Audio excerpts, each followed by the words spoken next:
இன்றைய தேவ வார்த்தை நாகும் 1:15. இதோ சமாதானத்தை கூறுகிற சுவிசேஷனுடைய கால்கள் மலையின் மேல் வருகிறது.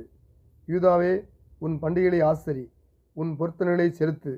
துஷ்டனி உன்னுடைய கடந்து விடவில்லை, அவன் முழுவதும் சங்கரிக்கப்பட்டான். ஆமேன். கர்த்தர் தம்முடைய ஜனங்களுக்கு சமாதானத்தையும் விடுதலையும் அழுகிறார். பயத்தையும் எதிரிகளின் வல்லமையையும் நீக்கி மகிழ்ச்சியோடும் வல்லமையோடும் ஆராதிக்க அழைக்கிறார். அவர் இன்று நம்முடைய வாழ்வில் வெற்றியையும் சமாதானத்தையும் தர வல்லவர். அன்றைய காலகட்டத்தில் யூதா தேசம் அசீரியர்களால் கடுமையான ஒடுக்குமுறைக்கு பயத்திற்கும் உள்ளாயிருந்தது. அந்த சூழ்நிலையில்தான் எதிரிகளின் அழிவையும் யூதாவின் விடுதலையும் அறிவிக்கும் ஒரு நற்செய்தியாக பண்டிகைகளும் பொருத்தனைகளும் வந்தன. துஷ்டனி உன்னுடைய கடந்து விழுவதில்லை, அவன் முழுவதும் சங்கரிக்கப்பட்டான் என்பது நமக்கு விரோதமாய் வரும் தீமையின் வல்லமைகளை கர்த்தர் முற்றுமாக அழித்து நமக்கு நிரந்தர தீர்வை தருவார் என்பதை உறுதிப்படுத்தப்படுகின்றது. நம்முடைய வாழ்வில் போராட்டங்கள், தடைகள், துஷ்டனின் துர்க்கிரியைகள் மாற்றி தேவன் நமக்கு சமாதானத்தையும் முழுமையான விடுதலையும் தருவார். அதற்கு இந்த வசனம் ஒரு உறுதியாக இருக்கிறது, ஒரு சாட்சியாக இருக்கிறது. இந்த நாளில் தெய்வீக சமாதானம் நம் இருதயங்களை நிரப்பட்டும். ஆண்டவர் நமக்கு அதற்கு அருள் புரிவாராக.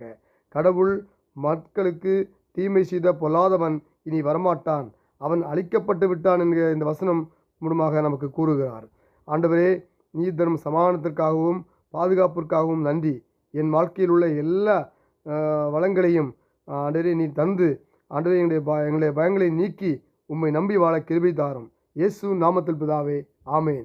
நல்ல ஆண்டவரே, நமக்கு நன்றி செலுத்துகிறோம். ஒரு புதிய நிலைக்கான கிருபை நம்ம ஸ்தோத்தரிக்கிறோம். இந்த நாளை எங்களுக்கு ஆசீர்வாதம் ஜெபிக்கிறோம். ஊழியக்காலையும் ஊழியங்களையும் கத்த ஆசீர்வாதம் ஜெபிக்கிறோம். கத்தாவே, தேசத்தை ஆளுக்கு நல்ல ஞானத்தை கொடுங்கப்பா. நீர் ஆளுக்கு வழிநடத்த முடியாது ஜெபிக்கிறோம். கத்தாவே, யாருக்கு வேலை இல்லையோ நல்ல வேலையை கொடுங்கப்பா. வியாபாரங்களுக்கு நல்ல வியாபாரத்தை கொடுக்க முடியாது ஜெபிக்கிறோம். கத்தாவே, தேவனே, படிக்கிற பிள்ளைகளுக்கு நல்ல ஞானத்தை கொடுங்கப்பா, நல்ல புத்தியை கொடுங்கப்பா. கீழ்ப்பதான் இறுதி தாங்கப்பா. ரெட்டிப்பான நிமித்தங்கள் அதிசயங்களை காணச்சிங்கப்பா. உடைய பிள்ளைகளை வாழ்க்கையில் காணப்படுகிற கரைகள் நீங்கி அதிசயங்களை காண செய்ய முடியாது ஜெபிக்கிறோம். கத்தாவே, உன்னை அதிசயங்களை காணப்படும் சொன்னீங்களா ஆண்டவரே. நீ அற்புதங்களை கணவனதாக சொன்னீங்களா ஆண்டவரே. மனம் ரொம்ப ஜெபிக்கிறப்பா. உன் அப்பத்தை முந்தனையை ஆசிரிப்பேன், வியாதியை வந்து விளக்குவேன்னு சொன்னீங்களா ஆண்டவரே. வியாதி வந்து உடைய பிள்ளைகளை சரித்திரம் விலகும்படியாக இயேசு நாமத்தை கட்டளையிடுகிறேன். உடைய தழும்புகள் சுகமான சொல்லப்படும். கத்தாவே, இயேசு நாமத்தில் பிதாவே, ஆமேன், ஆமேன், ஆமேன்.